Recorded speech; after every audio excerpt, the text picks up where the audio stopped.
Hello दोस्त, स्वागत है आपको वीआरएस स्टडी यूट्यूब चैनल पर। आज के इस वीडियो में हम लोग 10वां क्लास का रसायन विज्ञान का पहला चैप्टर, इस वीडियो में रासायनिक अभिक्रिया एवं समीकरण पढ़ेंगे। सबसे पहले हम लोग ये जानने का प्रयास करेंगे कि रासायनिक अभिक्रिया होता क्या है। तो आप लोग यहां पर देख रहे हैं अभिक्रिया,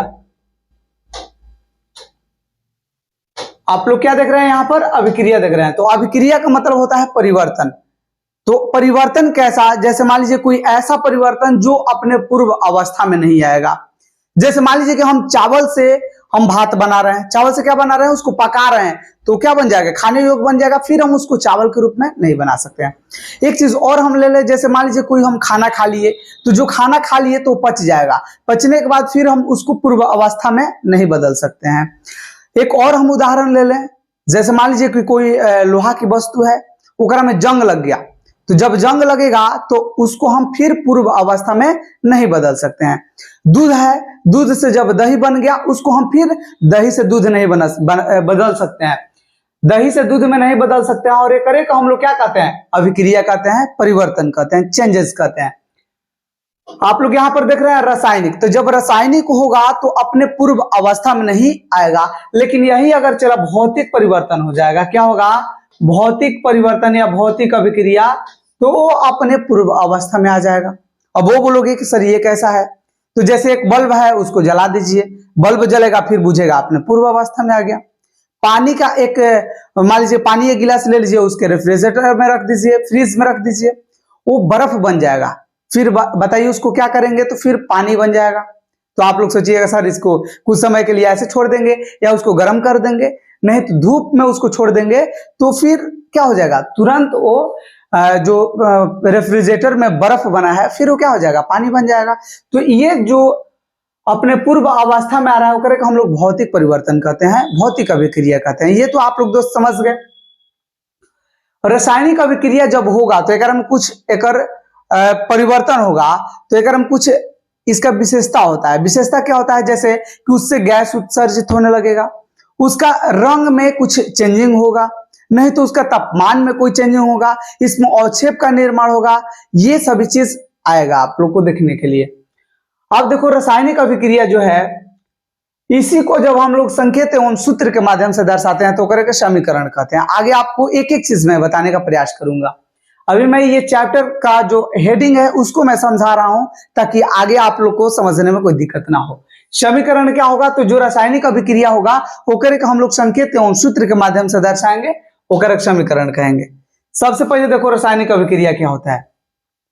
रासायनिक अभिक्रिया होता है जब दो या दो से अधिक पदार्थ मिलकर किसी नए भिन्न गुण वाले पदार्थ का निर्माण करते हैं, वो करके हम लोग रासायनिक अभिक्रिया कहते हैं। यहां पर देखिए, वह अभिक्रिया जिसमें कोई पदार्थ अकेले ही या किसी अन्य पदार्थ से अभिक्रिया करके एक या अधिक भिन्न गुण वाले नए पदार्थ का निर्माण करते हैं, रासायनिक अभिक्रिया कहते हैं। ये तो डिफिनेशन हो गया, इसको हम लोग समझेंगे। देखो कैसे, जैसे एक हम यहां पर उदाहरण ले लेते हैं, हाइड्रोजन प्लस ऑक्सीजन, और जब हाइड्रोजन ऑक्सीजन मिलेगा तो क्या बनेगा? H2O, मतलब जल बन जाएगा। H2O मतलब जल बन जाएगा। अब ये हाइड्रोजन है, जो आप बताइए क्या है? तो आप कहिएगा सर ये तो गैस है, और गैस हमेशा क्या रहता है? परमाणु के रूप में नहीं बल्कि अणु के रूप में रहता है। जब भी हाइड्रोजन देखिएगा यहाँ पर बेस में 2 जरूर रहेगा। ऑक्सीजन जब भी देखिएगा बेस में 2 रहेगा। आप कभी क्लोरीन देखिएगा अलग से, तो उसके भी बेस में 2 रहेगा। नाइट्रोजन देखिएगा, ये जितना गैस है सब क्या रहता है?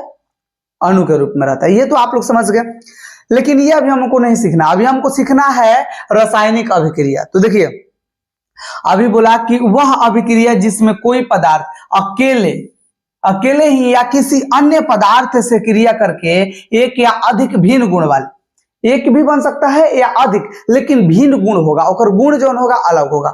अब बताओ, जो हाइड्रोजन है, तो हाइड्रोजन एक विस्फोटक है, इससे आग लगता है।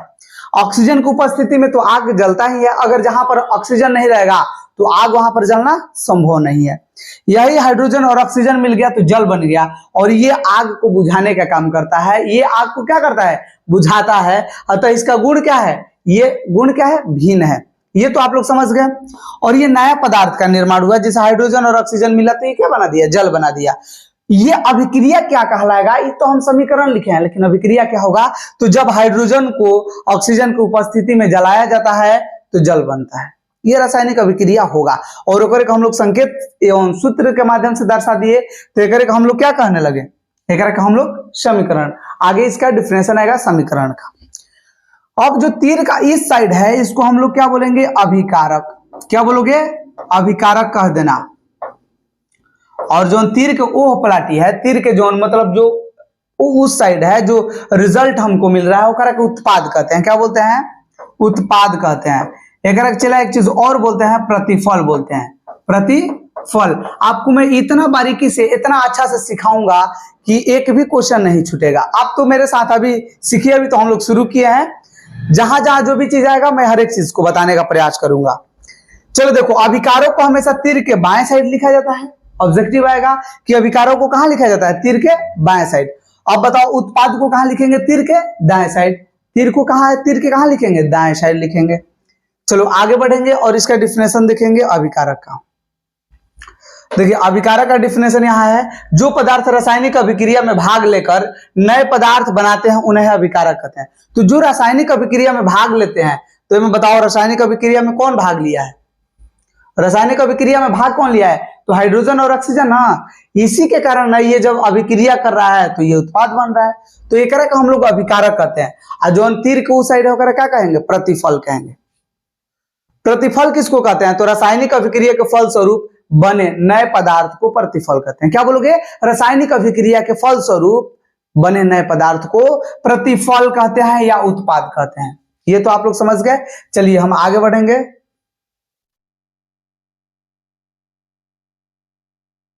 चलो प्रतिफल का यहां पर आप लोग देख लीजिए। प्रतिफल क्या कह रहा है कि रासायनिक अभिक्रिया के फलस्वरूप बने नए पदार्थ को प्रतिफल कहते हैं। आपको तो मैंने बताया प्रतिफल किधर होगा? तो H2 प्लस O2 जब लिखेंगे तो ये हो जाएगा H2O। होगा कि नहीं? H2O। तो अब बताइए कि इसमें प्रतिफल कौन होगा? तो ये होगा, क्योंकि रासायनिक अभिक्रिया के फलस्वरूप माने उसके बाद जो बन रहा है करें हम लोग प्रतिफल या उत्पाद कहेंगे। इसे तीर के दाएं तरफ लिखा जाता है। इसको तीर के देखो, ये तीर हो गया, करके देखो ये राइट हैंड साइड है ना, तो इसको हमेशा कहां लिखा जाता है? तीर के दाएं साइड। ये तो आप लोग समझ गए। चलो आगे बढ़ेंगे। एक एक यहां से भागाना पड़ेगा लग रहा है। चलिए ऐसे अब आ जाएगा। आपको मैंने बताया रासायनिक अभिक्रिया की विशेषता के बारे में। चलो देखो रासायनिक अभिक्रिया की विशेषता क्या होता है? तो रासायनिक अभिक्रिया में अवस्था परिवर्तन होता है। अवस्था परिवर्तन का मतलब क्या? अवस्था होता क्या है? तो देखिए अवस्था आप लोग 9th क्लास में पढ़े हैं। एक ठोस रहता है, एक द्रव रहता है और एक गैस रहता है। तो एक अवस्था में परिवर्तन होता है। वही मैं उदाहरण लाऊंगा, क्योंकि ये सब लोग जानता है कि हाइड्रोजन गैस है और ऑक्सीजन गैस है और H2O क्या है? एक जल है। हम लोग छोटे छोटे उदाहरण से भाई सीखेंगे ताकि हमको एक एक चीज अच्छे से समझ में आ जाए। देखो ये क्या कर रहा है, रासायनिक अभिक्रिया जब होता है तो रासायनिक अभिक्रिया होने के बाद क्या होता है बताइए? रासायनिक अभिक्रिया होने के बाद अवस्था में परिवर्तन होता है। जैसे ये देखो H है, H2 ये गैस है, O2 है गैस है, तो ये दोनों गैस है, लेकिन H2O जो बन गया ये जल बन गया। और जल लिक्विड होता है, मतलब द्रव होता है। तो ये गैस था लेकिन अभी क्या बन गया? द्रव बन गया। तो रासायनिक अभिक्रिया में अवस्था परिवर्तन होता है। चलो देखो, कुछ रासायनिक अभिक्रिया के फलस्वरूप पदार्थ की अवस्था में परिवर्तन होता है। उदाहरण के तौर पर देखो, मोमबत्ती को जलाने पर उसका मोम, ठोस जो मोम है वो जलकर कार्बन डाइऑक्साइड गैस और जल में बदल जाता है। तो मोमबत्ती जो है उसको जलाएंगे तो मोमबत्ती तो पहले ठोस है और जब जलेगा तो बताइए क्या चीज में बन जाएगा? Carbon dioxide. मतलब जलेगा तो उनमें से धुआं निकलेगा ना, तो धुआं निकलेगा तो कार्बन डाइऑक्साइड नाम है। और जो मतलब जलेगा तो करैला जैसा हो जाएगा, जो गलेगा उसमें। तो वो जो गलेगा वो जल के रूप में, मतलब द्रव के रूप में हो जाएगा और ये द्रव के रूप में परिवर्तित हो जाता है, बदल जाता है। तो आपने देखा कि जो ठोस है वो तो पहले कार्बन डाइऑक्साइड गैस है जिसको हम लोग श्वसन के लिए प्रयोग करते हैं, और ये जल में बदल जाता है। तो आप यहां पर एक चीज ध्यान रखिएगा, उदाहरण आएगा कि मोमबत्ती का जलना किस प्रकार का अभिक्रिया है? तो आप कहिएगा भौतिक परिवर्तन, तो ये गलती हो जाएगा। आपको क्या कहना है? रासायनिक परिवर्तन। भौतिक परिवर्तन कब कहिएगा? मोमबत्ती का पिघलना। मोमबत्ती का पिघलना रासायनिक परिवर्तन नहीं होगा बल्कि भौतिक परिवर्तन होगा। फिर से देखिए, अगर मोमबत्ती को जलाएंगे तो चेंज हो जाएगा, लेकिन मोमबत्ती को पिघलाएंगे तो चेंज नहीं होगा। फिर उसको हम अपने पूर्व अवस्था में ला सकते हैं। मोमबत्ती पिघलेगा तो उसका तो वैसा ही वैसा, हम जैसा चाहेंगे वैसा का शेप में ला सकते हैं। तो मोमबत्ती का जलना रासायनिक, जबकि मोमबत्ती का पिघलना भौतिक परिवर्तन होगा। तो चलिए, ये आप लोग समझ गए होंगे, आगे बढ़ेंगे। स्क्रीनशॉट आपको लेते रहना है और आगे बढ़िए। देखिए, दूसरा का है रासायनिक अभिक्रिया में रंग परिवर्तन होता है। और रंग में कुछ ना कुछ चेंजिंग होगा। Change of colour in chemical reaction. चलो सबसे पहले देखो, कुछ रासायनिक अभिक्रिया में पदार्थ के रंग में परिवर्तन होता है। उदाहरण के तौर पर देखो, पोटेशियम डाइक्रोमेट के अम्लीय विलयन में सल्फर डाइऑक्साइड गैस प्रवाहित करने पर विलयन का रंग नारंगी रंग हरे रंग में परिवर्तित हो जाता है। तो ये आप लोग बोलोगे कि महान सर कहां से ऐसा उदाहरण ला दिए, हम कैसे समझेंगे कि पोटेशियम डाइक्रोमेट कैसा होता है, और अम्लीय विलयन में सल्फर डाइऑक्साइड कहां से डालेंगे, तो ये कैसे का होगा। तो ये अगर आपको नहीं समझ में आया तो आप लोग तो लोहा देखे होंगे ना। लोहा जो आता है मान लीजिए नायक में, तो पेंसिल कलर का होता है कि नहीं बोलिए। तो वही पेंसिल कलर को जब हम नमी युक्त जगह पर रख देंगे, मतलब जहां पर ऑक्सीजन और पानी दोनों उसके साथ जब मिलेगा, तो जो लोहा है क्या बना देगा, लौह ऑक्साइड में बदल जाएगा। और जब लौह ऑक्साइड में बदलेगा तो उस पर जंग लगेगा, और जंग जो होगा लाल भूरे कलर का हो जाता है। तो पेंसिल कलर जो है लाल भूरे कलर में बदल गया। तो इस प्रकार से हम कह सकते हैं जब रासायनिक अभिक्रिया होता है तो रंग परिवर्तन होता है। क्या दोस्त आप लोग समझ गए कि नहीं? तो चलिए, अब हम लोग को ऐसा ही समझते चलना है, और आगे के वीडियो के लिए आप चैनल को सब्सक्राइब कर लीजिएगा, क्योंकि ऐसे ही मैं एक एक चीज बताते रहूंगा, आप स्क्रीनशॉट इसका लेते रहिए। चलिए देखिए, रासायनिक अभिक्रिया में गैस की उत्पत्ति होती है। कैसे गैस का उत्पत्ति होगा?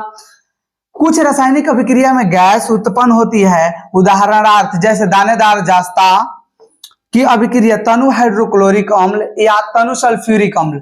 अब ये देखिए, तनु हाइड्रोक्लोरिक अम्ल, इसका आ जाएगा संकेत या सूत्र पूछ देगा कि तनु हाइड्रोक्लोरिक अम्ल का आप बताइए कि इसमें क्या होगा, सूत्र क्या होता है। तो HCl। तनु सल्फ्यूरिक अम्ल का क्या होता है? तो H2SO4 होता है। ये आप लोग रखिएगा याद। ये तनु सल्फ्यूरिक अम्ल जो होता है, इसको हम बैटरी में डालते हैं। बैटरी आप लोग देखे हैं ना, उसी में इसका यूज किया जाता है। एक तनु सल्फ्यूरिक अम्ल होता है, एक सांद्र सल्फ्यूरिक अम्ल होता है। आप लोग कहीं फिल्म वोलम में देखे होंगे कि कोई रहता है और ले जा करके कोई हीरोइन पर फेंक देता है किसी पर ऐसे, तो ये सब गलत चीज है। जैसे सांद्र सल्फ्यूरिक अम्ल ले जाकर किसी पर फेंक देना, ऐसे तो आपको मिलेगा नहीं, क्योंकि इसके लिए लाइसेंस बनवाना पड़ जाएगा। तो ये सब जो सांद्र सल्फ्यूरिक अम्ल रहता है, वो सब जैसे कोई सोना वोना का काम करते हैं कुछ गलाने उलाने में, तो वो सब रखते हैं।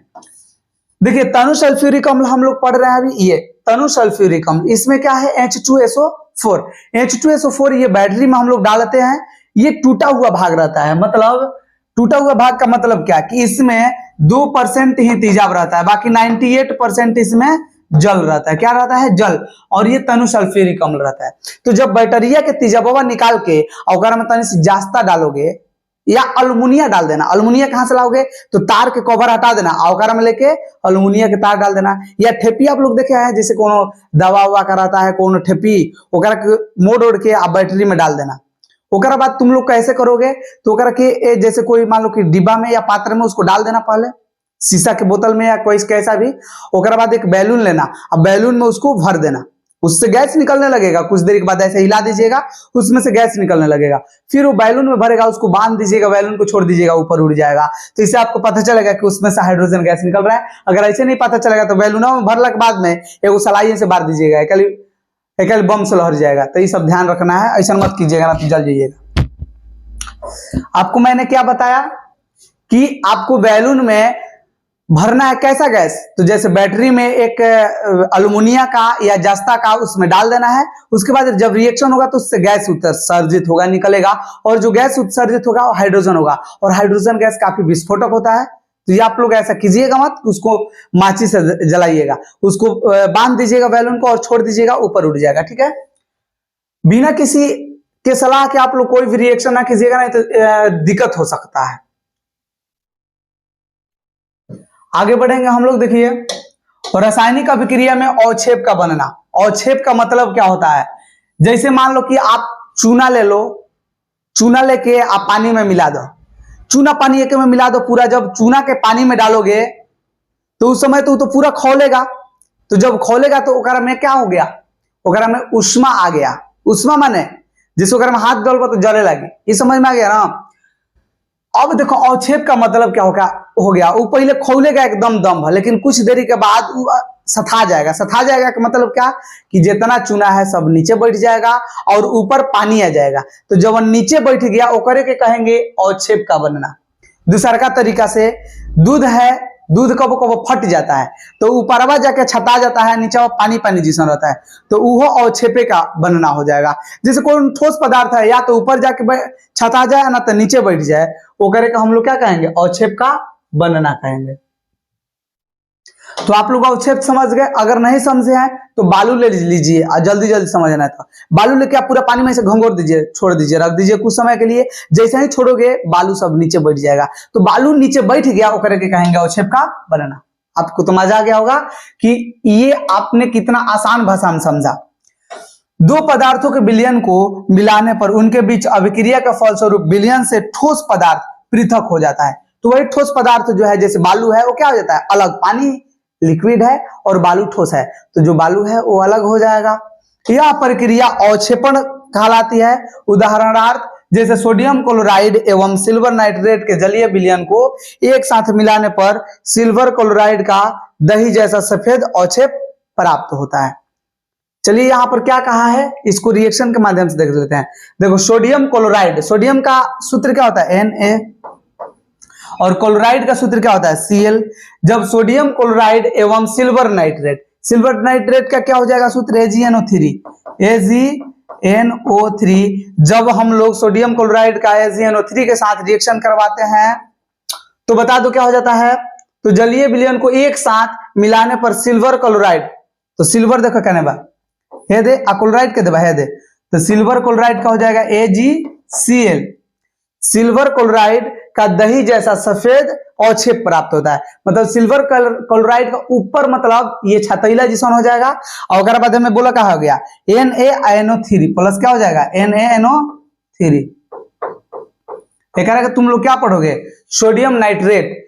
तो देखो जब सोडियम क्लोराइड के सिल्वर नाइट्रेट से रिएक्शन करवाएंगे तो ये क्या बनेगा? Silver chloride plus sodium nitrate बनेगा। और ये सिल्वर क्लोराइड आप जो देख रहे हैं ये अवक्षेप के रूप में हमको प्राप्त हो जाएगा, मतलब वो उसमें से निकल जाएगा ठोस के रूप में। एक चीज आपको मैंने नहीं बताया है, इसका आप लोग को रिएक्शन करके नहीं दिखाया, सिर्फ बता दिया हूं। तो रिएक्शन देख लीजिए क्या कर रहा है। दानेदार जास्ता को, तो जास्ता क्या होता है? Zn ना। तो जब दानेदार जास्ता को हम लोग तनु सल्फ्यूरिक अम्ल या तनु हाइड्रोक्लोरिक अम्ल का रिएक्शन करवाएंगे। हाइड्रोक्लोरिक अम्ल का सूत्र क्या होता है? HCl। अभी यहाँ पर लिखा हूं ना। तो जब रिएक्शन करवाएंगे तो देखो जिंक हाइड्रोजन से ज्यादा रिएक्टिव होने के कारण, ज्यादा क्रियाशील होने के कारण ये क्या कर देगा? हाइड्रोजन को निकाल देगा और ये बन जाएगा ZnCl2 जिंक क्लोराइड। ये अणुसूत्र में आपको सब चीज सिखाया जाता है 9th क्लास में। अगर नहीं सीखा है तो ये मैंने शायद बताया है वीडियो में, आप प्ले लिस्ट में जाकर देख सकते हैं, नहीं तो आप कमेंट कीजिएगा, अगला वीडियो में डालूंगा अगर नहीं मिलता है तो ये हो जाएगा जिंक क्लोराइड। आप प्लस इसमें देखो हाइड्रोजन बच गया, तो हाइड्रोजन क्या हो जाएगा? इससे विस्थापित हो जाएगा, अलग हो जाएगा, मतलब हाइड्रोजन यहां से उत्सर्जित होने लगेगा। ये तो आप लोग समझ गए। और देखिए आगे क्या कह रहा है कि रासायनिक अभिक्रिया में ऊर्जा परिवर्तन, माने कोई जैसे ऊर्जा तो क्या होता है? खत्म नहीं होता है, मतलब इसका नाश नहीं होता है, ये एक रूप से दूसरे रूप में परिवर्तित होते रहता है। वही चीज देखिए, जब रासायनिक अभिक्रिया होता है तो ऊर्जा परिवर्तन होता है। कुछ अभिक्रियाओं में ऊर्जा परिवर्तन ऊष्मा के रूप में होता है, तो कुछ में क्या होता है? प्रकाश के रूप में। तो सबसे पहले आप लोग ये देखिए कि ऊष्मा के रूप में कब होगा। तो जैसे मान लीजिए कि आप चूना लेकर के पानी में डाल दीजिए, तो जैसे ही चूना को पानी में डालिएगा वो खोलने लगेगा, मतलब वहां से आप बोल सकते हैं कि जो ऊर्जा था वो बदल के क्या चीज में? ऊष्मा के रूप में परिवर्तित हो गया। प्रकाश के रूप में हम कैसे बोलेंगे? प्रकाश के रूप में कैसे बोलेंगे? जैसे कोई कागज ले लीजिए और कागज में एक माचिस का तीली धरा दीजिए तो कागज जलने लगेगा। तो जब कागज जलेगा तो बताइए वो क्या हो जाएगा? प्रकाश के रूप में परिवर्तित हो जाएगा। तो तो चलिए आगे हम लोग बढ़ते हैं। देखिए, ऊष्मा के रूप में ऊर्जा परिवर्तन के आधार पर रासायनिक अभिक्रिया का वर्गीकरण, और इसको दो भागों में बांटा गया है। कितना भागों में? दो वर्गों में बांटा गया है। इसको थोड़ा जूम कर लें। यहाँ पर आप लोग देख सकते हैं कि दो वर्गों में बांटा गया है। अब ये दो वर्ग हम लोग देखते हैं कि कौन कौन है।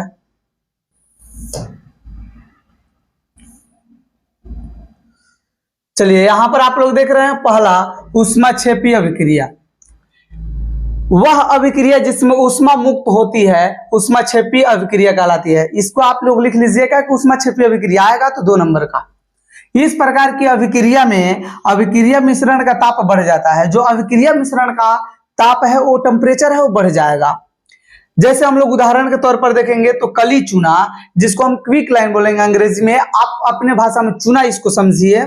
एक ढेले पर जल गिराने से पर्याप्त मात्रा में ऊष्मा उत्पन्न होती है, जिसे अभिक्रिया का मिश्रण का क्या हो जाता है, ताप बहुत अधिक बढ़ जाता है। वही चीज मैंने बताया कि जैसे ही चूना को लेकर के पानी में डालिएगा तो खौलने लगेगा। तो इससे हम कह सकते हैं कि जो अभिक्रिया जो भी मिश्रण है वो क्या है, उसका टेम्परेचर बढ़ रहा है। तो हम कह सकते हैं कि जो ऊर्जा है ऊष्मा में परिवर्तित हो गया। अब देखिए, यहां पर आप लोग देख रहे हैं ऊष्मा शोषी अभिक्रिया। तो वह अभिक्रिया जिसमें ऊष्मा शोषित होता है। ऊष्मा शोषित का मतलब क्या, जैसे कि वो पहले से गर्म रहेगा और जब गर्म रहेगा तो फिर धीरे धीरे ठंडा हो जाएगा। तो उसमें हम कहेंगे कि ऊष्मा का इसमें क्या होगा, अवशोषण। तो इसमें ऊष्मा का क्या होता है, शोषित होता है। तो ऊष्मा शोषी अभिक्रिया कहलाता है। जैसे इस प्रकार की अभिक्रिया में मिश्रण का ताप जो है घट जाता है। टेम्परेचर ज्यादा रहेगा, लेकिन फिर जब अभिक्रिया होने लगेगा तो टेम्परेचर कम हो जाएगा। एक प्रखनली में थोड़ा अमोनियम क्लोराइड ले लीजिए, फलतः प्रखनली को स्पर्श करने पर ठंडा महसूस होगा।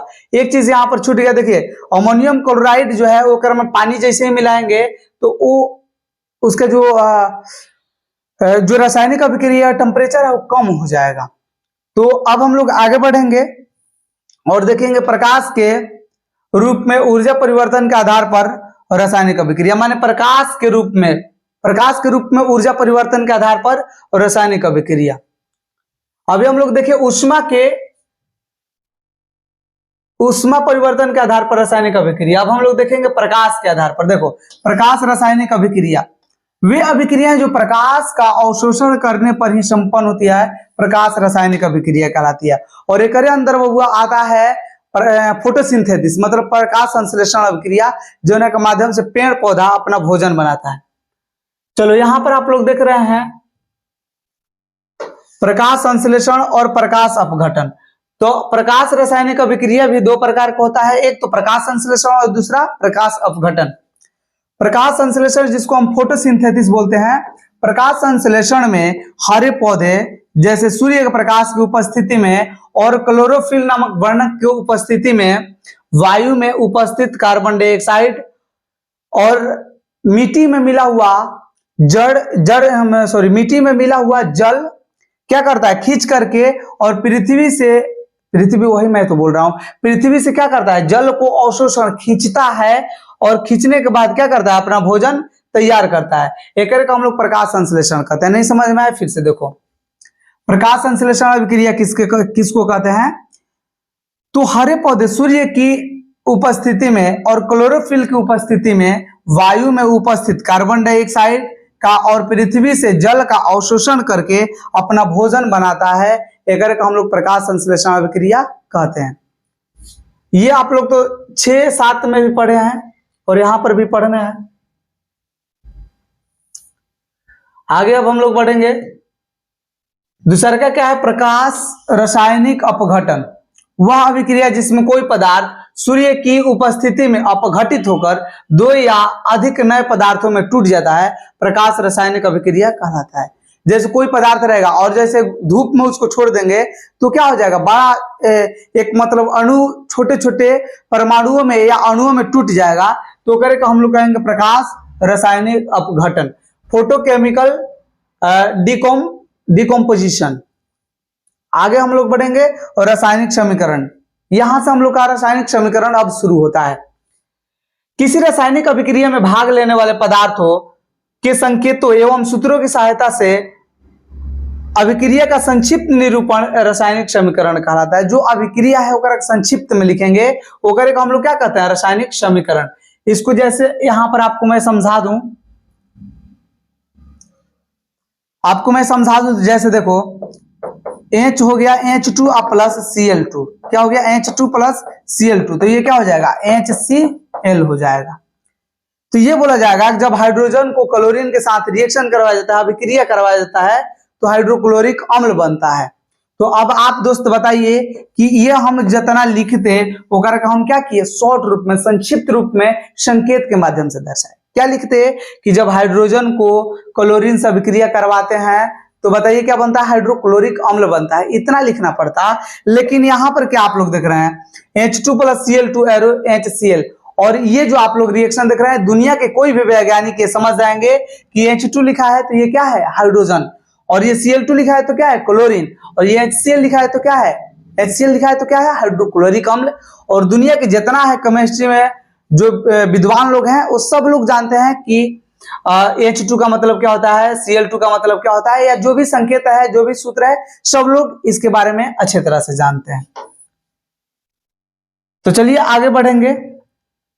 रासायनिक समीकरण दो प्रकार के होते हैं। क्या होते हैं, रासायनिक समीकरण दो प्रकार के, एक तो संतुलित रासायनिक समीकरण और दूसरे का असंतुलित रासायनिक समीकरण। संतुलित रासायनिक समीकरण वह है जिसमें समीकरण के दोनों ओर प्रत्येक तत्वों के परमाणुओं की संख्या क्या होती है, समान होती है।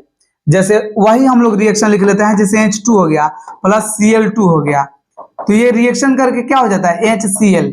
अब आप बताओ कि हाइड्रोजन इधर कितना है, 2 गो, हेने को गो है, 1 गो, तो ये दोनों है बराबर नहीं है, मतलब ये असंतुलित है। संतुलित करने के लिए क्या करके 2 बनाना होगा, तो 2 गलती से यहां पर मत लिखिएगा, बेस में नहीं लिखाता है बल्कि कोएफिशिएंट के रूप में, गुणांक के रूप में लिखाता है।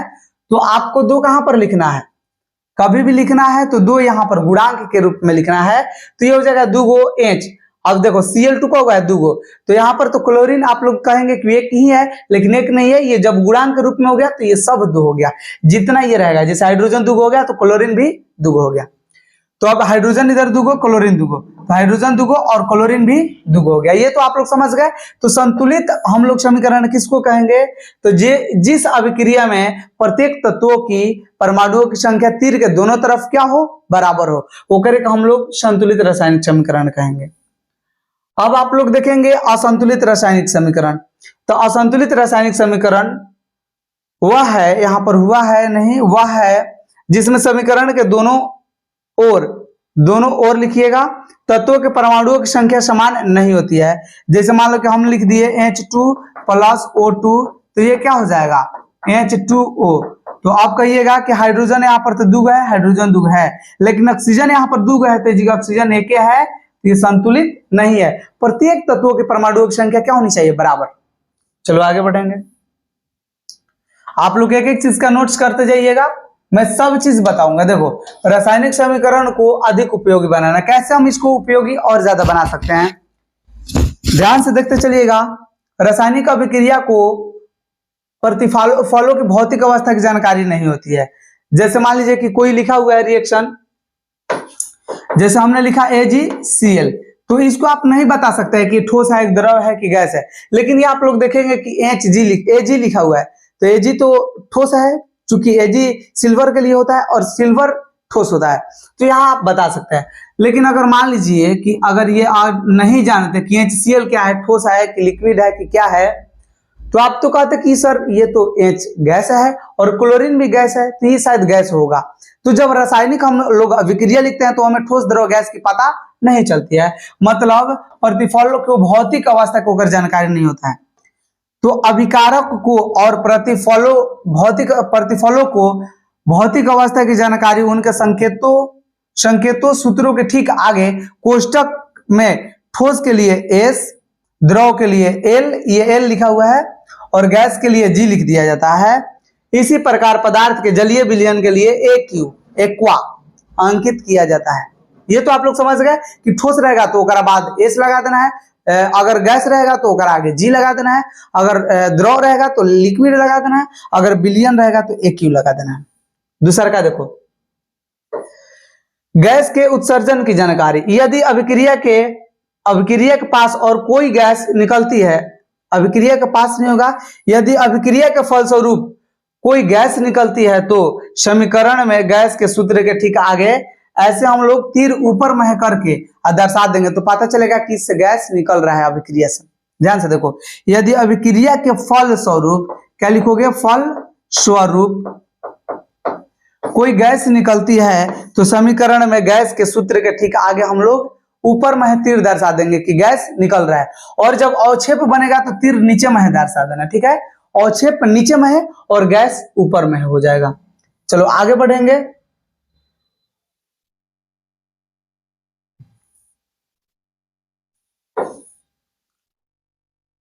आइए क्या है, देखो अवक्षेप का बनना, अवक्षेप बनने की जानकारी। यदि अभिक्रिया का फलस्वरूप कोई पदार्थ, कोई यहाँ पर पर्दे यहाँ पर मत लिखना, पदार्थ लिखना, पदार्थ ग्रुप में पृथक हो जाता है, माने पहले के ग्रुप से पीछे के ग्रुप से क्या हो जाता है, पृथक। पृथक माने अलग, तो उसे प्रतिफल के संकेत सूत्र के आगे नीचे में तीर, कैसे, नीचे में तीर दर्शा दिया जाता है।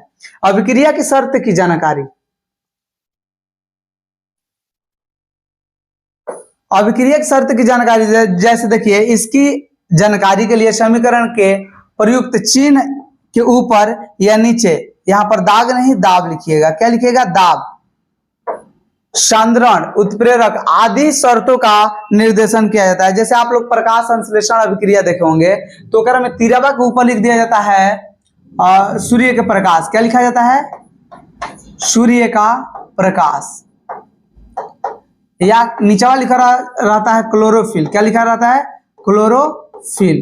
तो ये जिसके उपस्थिति में ये अभिक्रिया होता है तो कर हम लोग तिरवा पर दर्शा देते हैं ताकि पता चले क्या चीज, कि ये किस दशा में रिएक्शन हो रहा है। तो चलो आगे अब हम लोग बढ़ेंगे, थोड़ा सा और ऊपर कर लेते हैं।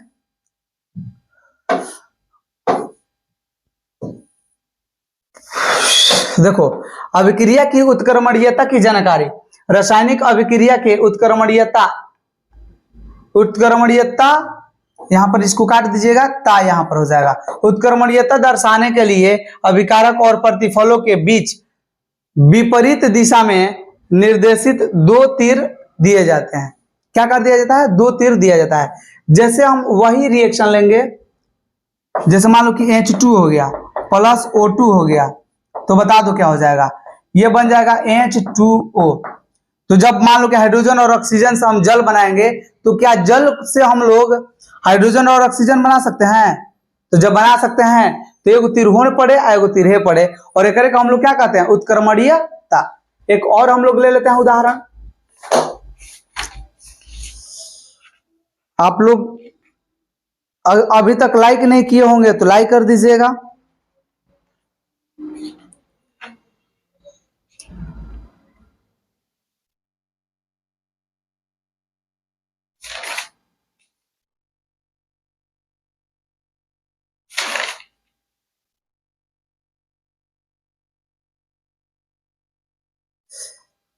हाँ चलिए देखिए, और एक हम लोग उदाहरण ले लेते हैं, जैसे N2 प्लस H2, ऊपर यहां पर लिख देते हैं जैसे N2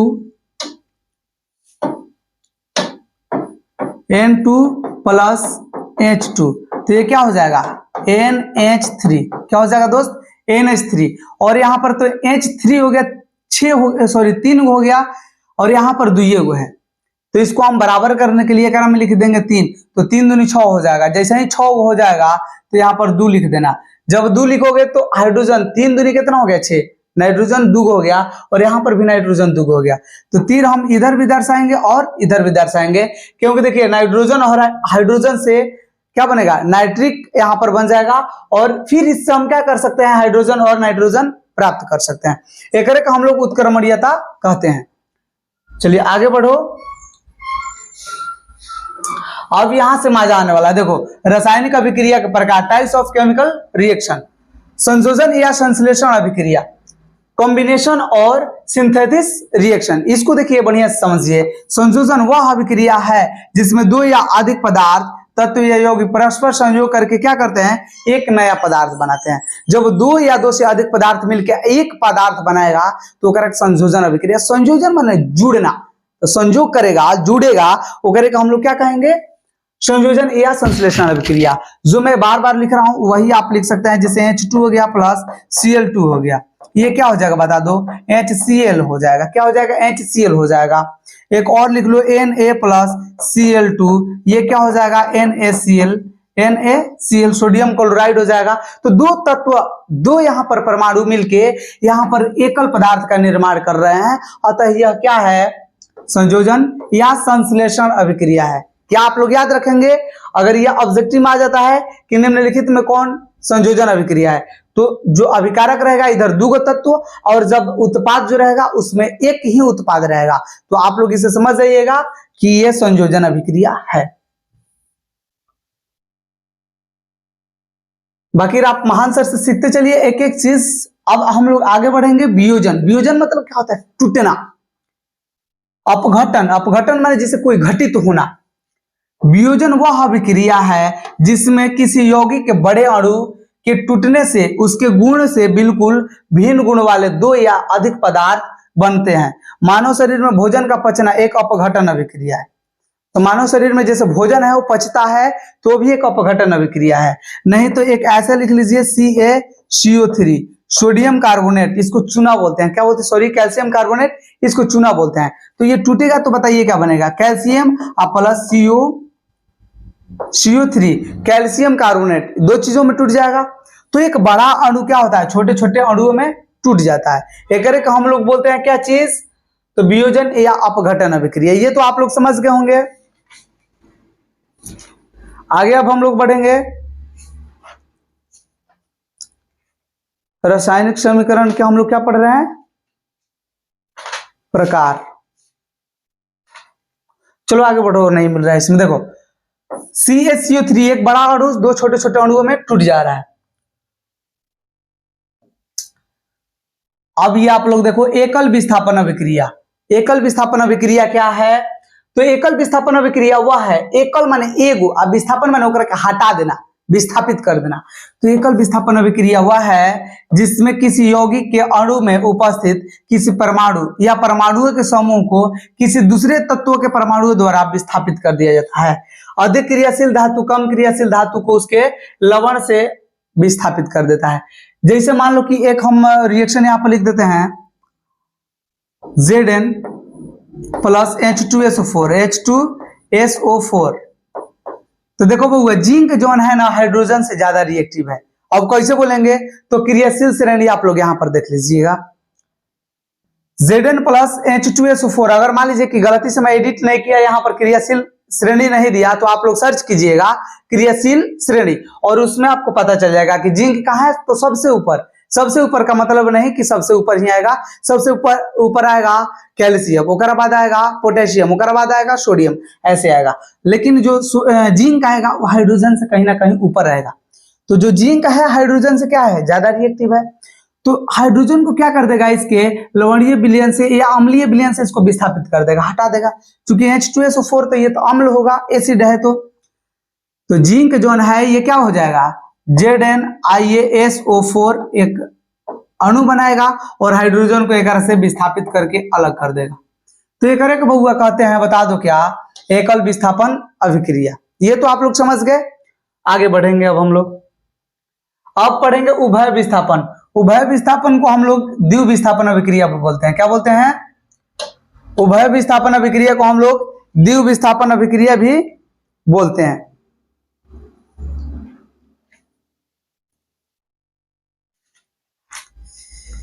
कि वापस तू आ जा यार, सीने से लगा जा यार। देखो उभय विस्थापन अभिक्रिया क्या है, जैसे मान लीजिए कि एक हम आसान उदाहरण ले लें।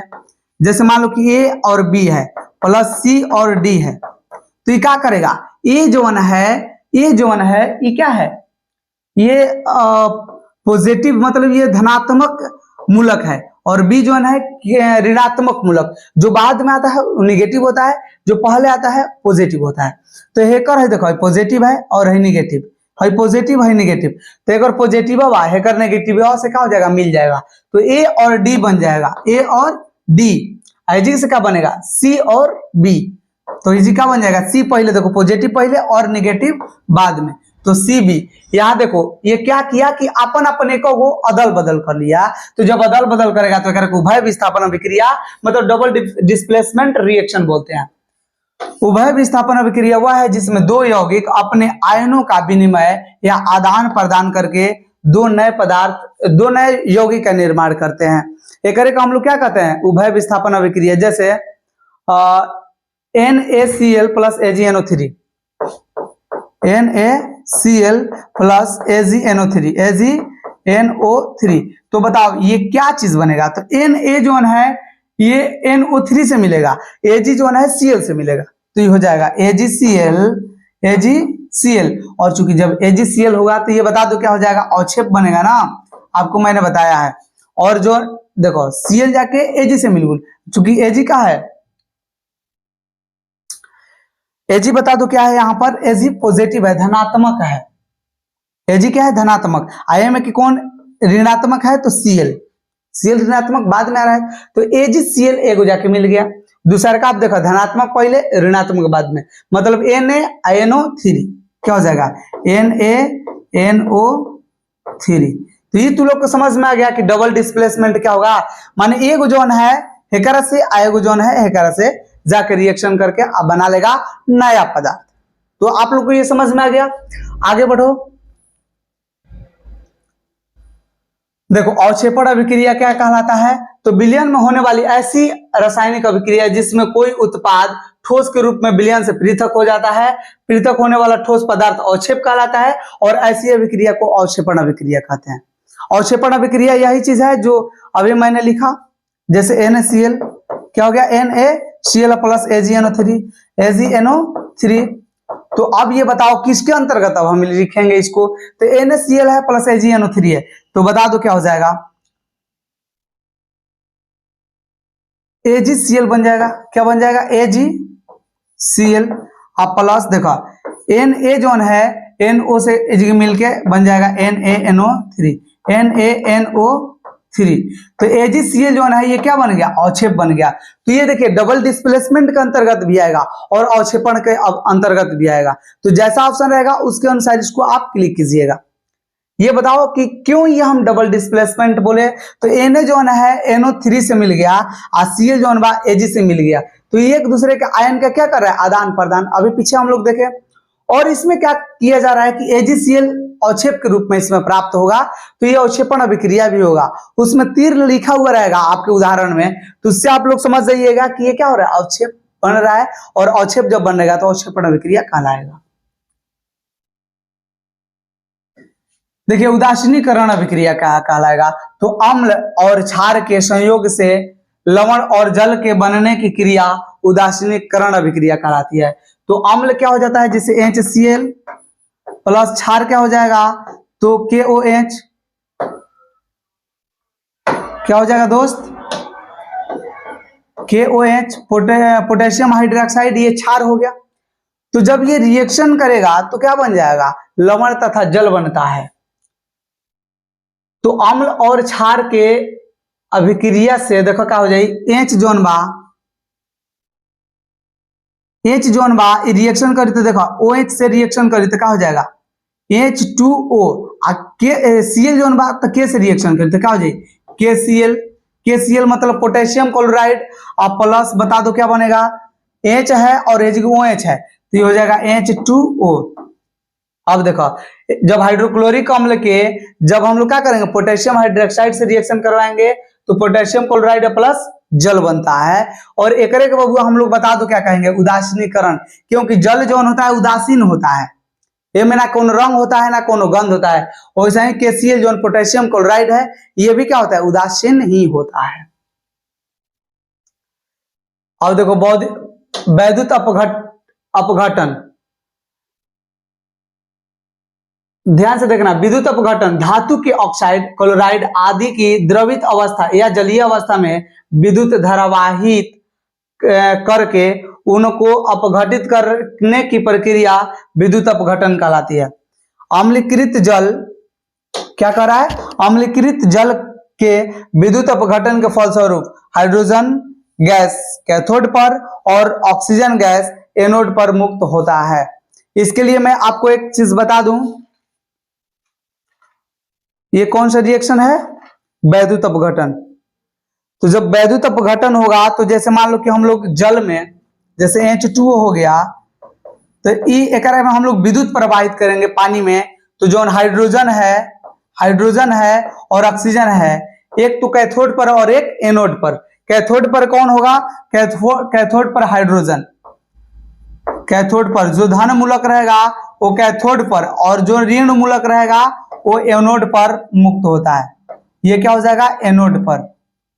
ये ध्यान रखोगे क्या, जब हम लोग जल में विद्युत प्रवाहित करेंगे तो हाइड्रोजन कैथोड पर और ऑक्सीजन एनोड पर।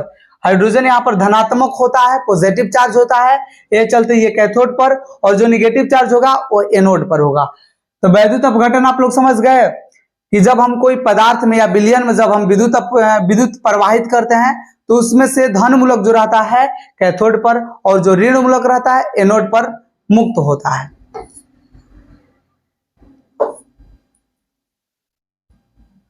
अब चलो देखो, उपचयन या ऑक्सीकरण अभिक्रिया, यह वह अभिक्रिया है जिसमें किसी तत्व या यौगिक से ऑक्सीजन का संयोग या किसी यौगिक से हाइड्रोजन का विस्थापन होता है। जैसे मान लीजिए कि कोनो यौगिक है, ओकर में क्या होगा, जैसे यह वह अभिक्रिया जिसमें किसी तत्व या यौगिक से ऑक्सीजन का संयोग होता है। जैसे मान लो कि H हो गुल प्लस O2 हो गुल। चाहे दूसरा उदाहरण ले लो,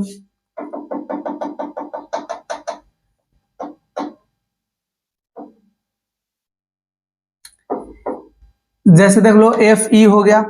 Fe मतलब क्या होता है, लोहा, और जब ये ऑक्सीजन से रिएक्शन करेगा तो क्या हो जाएगा, FeO मतलब फेरस ऑक्साइड बन जाएगा।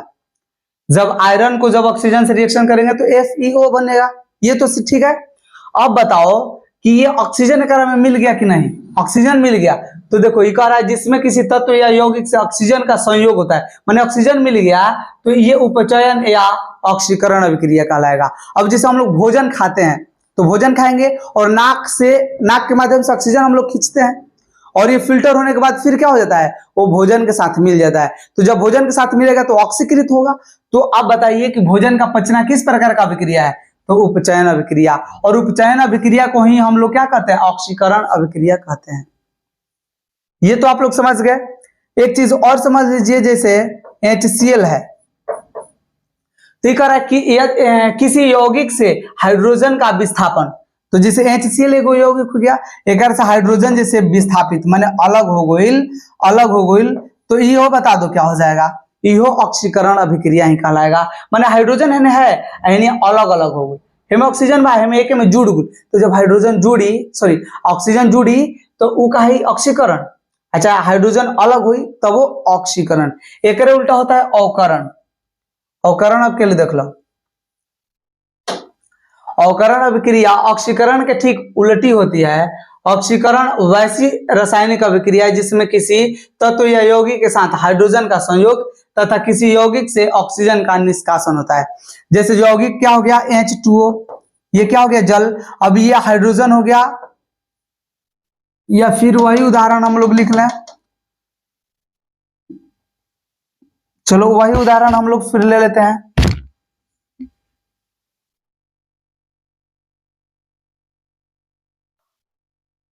अभी हम लोग क्या सीख रहे हैं, ऑक्सीकरण एवं अवकरण। चलो देखो, CO2 एक ले लो, जैसे CO2, तो जो कार्बन डाइऑक्साइड है, तो कार्बन और ऑक्सीजन का अलग अलग हो जाना, जैसे कार्बन प्लस ऑक्सीजन ये अलग अलग हो गया। तो इस प्रकार का हम लोग अभिक्रिया को क्या कहेंगे, अवकरण कहेंगे। क्या कहेंगे, अवकरण, क्योंकि इसमें ऑक्सीजन जो है अलग हो रहा है। ऑक्सीजन क्या हो रहा है, अलग। या हम दूसरे तरीका से इसको जैसे लिखे H plus Cl, H2 plus Cl2, तो ये क्या हो जाएगा, 2HCl। अरे हाइड्रोक्लोरिक अम्ल बनेगा। तो देखो हाइड्रोजन में तो अलग है लेकिन हे में आके जुड़ गया, तो जब हाइड्रोजन जुड़ेगा चाहे ऑक्सीजन अलग होगा ओकरे का अवकरण कह देना। क्या चीज मैंने बताया कि ऑक्सीजन जब अलग या हाइड्रोजन जब जुड़ेगा तो ओकरे का हम लोग अवकरण अभिक्रिया कहेंगे। अवकरण अभिक्रिया ऑक्सीकरण के ठीक उल्टी होती है। ऑक्सीकरण ऐसी रासायनिक अभिक्रिया जिसमें किसी तत्व या यौगिक के, यौगिक लिख देना, यौगिक के साथ हाइड्रोजन का संयोग माने हाइड्रोजन का जुड़ना या किसी यौगिक से ऑक्सीजन का निष्कासन होता है। तो आप लोग ये समझ गए ऑक्सीकरण एवं अवकरण अभिक्रिया। कितना तक है? चलो अब हमारो नींदो लग रहा है भाई, लेकिन लगे हैं कि इसको खत्म कर दें। चलो देखो, दैनिक जीवन में ऑक्सीकरण अवकरण के प्रभाव। भोजन का पचना, हम जो भोजन ग्रहण करते हैं वह हमारे शरीर के अंदर आग से पीड़ित होता है। इस ऑक्सीकरण के फल स्वरूप ऊष्मा उत्पन्न होती है जिससे हमारे भोजन, हमारे शरीर का ताप क्या रहता है? कायम रहता है एवं हमें शारीरिक कार्य करने के लिए बल प्राप्त होता है। तो भोजन का पचना ये क्या है? एक तरह से ऑक्सीकरण एवं अवकरण अभिक्रिया के अंतर्गत आता है। और ऑक्सीकरण अवकरण दोनों साथ साथ होती है बउआ। कैसे? ऑक्सीकरण अवकरण साथ साथ कैसे होता है? तो जैसे मान लो कि हाइड्रोजन हो गया, हाइड्रोजन है और ये ऑक्सीजन से रिएक्शन करेगा तो ये हो जाएगा H2O। तो अब बताओ, हेनिया तो हाइड्रोजन जो था, हाइड्रोजन था ये जुड़ रहा है और ऑक्सीजन जुड़ रहा है। तो जब हाइड्रोजन जुड़ता है तो ओकरा का हम लोग अवकरण कहते हैं, जब ऑक्सीजन जुड़ता है तो ऑक्सीकरण कहते हैं। तो अवकरण और ऑक्सीकरण दोनों अभिक्रिया हो रहा है तो एकरा का हम लोग रेडॉक्स अभिक्रिया बोलते हैं। क्या बोलते हैं? रेडॉक्स। रेडॉक्स अभिक्रिया कब बोलेंगे? जब अवकरण और ऑक्सीकरण दोनों अभिक्रिया होगा तब। आप लोगों ने देखा कि भोजन का पचना हमारे दैनिक जीवन में जो अभिक्रिया होता है ये एक तरह से क्या है? रेडॉक्स अभिक्रिया के उदाहरण है। दूसरा का हम लोग देखेंगे भोजन का दुर्गंधित होना। हम जानते हैं कि ताजा भोजन के यहां पर गाने की जगह पर खाने लिख देना। खाने एवं स्वाद प्रिय होते हैं। यदि भोजन जब खुली वायु में लंबे समय तक छोड़ दिया जाता है तो उसमें से दुर्गंध आने लगता है। जैसे मान लो कि कौन खाना होना है अगर छोड़ देंगे तो बासी हो जाएगा, उड़ा जाएगा, तो ओकरा में से गंध आने लगेगा। इससे बासी भोजन कहते हैं या औराई भोजन कहा जाला। इसके गुण एवं स्वाद अप्रिय हो जाते हैं, कि वो खाएगा नहीं। भोजन क्या फ्री हो जाता है? भोजन क्या फ्री हो जाने का कारण यह है कि भोजन में उपस्थित हुआ था और तेल काफी समय के पश्चात वायु के ऑक्सीकरण द्वारा ऑक्सीकृत हो जाता है। यहाँ पर कुछ मिसफेल्ट हुआ है। देखो क्या, इसके गुण एवं स्वाद अप्रिय हो जाते हैं। भोजन यहाँ पर हो जाएगा क्या? फ्री हो जाने का कारण। फ्री के जगह पर यहां पर लिख लीजिए भोजन का अप्रिय। क्या लिखेंगे? अप्रिय। अप्रिय हो जाने का कारण यह है कि भोजन में उपस्थित वसा, क्या लिखोगे? वसा और तेल, ये काट लेना। वसा और तेल काफी समय के पश्चात वायु के ऑक्सीकरण द्वारा ऑक्सीकृत हो जाता है। जैसे हवा में तो ऑक्सीजन है और जब ये वसा से या तेल से जब रिएक्शन करता है तो ओकर से ऑक्सीकृत हो जाता है और ऑक्सीकृत होगा तो ये क्या होने लगेगा? ये स्वाद में कुछ माने अजब टाइप का और उससे गंध आने लगेगा। ये चीज होता है। कुछ उपायों द्वारा भोजन को दूषित या अप्रिय होने से रोका जा सकता है। जैसे वसा युक्त भोजन में एक विशेष प्रकार का पदार्थ जिसे एंटीऑक्सीडेंट कहते हैं। ये ऑब्जेक्टिव आ जाएगा कि हम लोग भोजन को किस प्रकार से कुछ समय के लिए ऑक्सीकृत होने से रोक सकते हैं।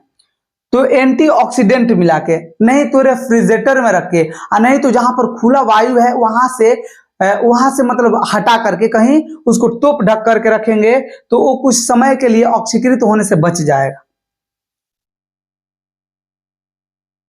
देखिए क्या कर रहा है, घरों में भोजन को रेफ्रिजरेटर में भी रख के ऑक्सीकरण को कम किया जा सकता है। भोजन को आयुर्वेद बर्तनों में रखकर भी ऑक्सीकरण कम किया जा सकता है। आयुर्वेद माने जड़ी बूटी वाला कुछ रखकर भी ऑक्सीकरण क्या किया जा सकता है? कम किया जा सकता है।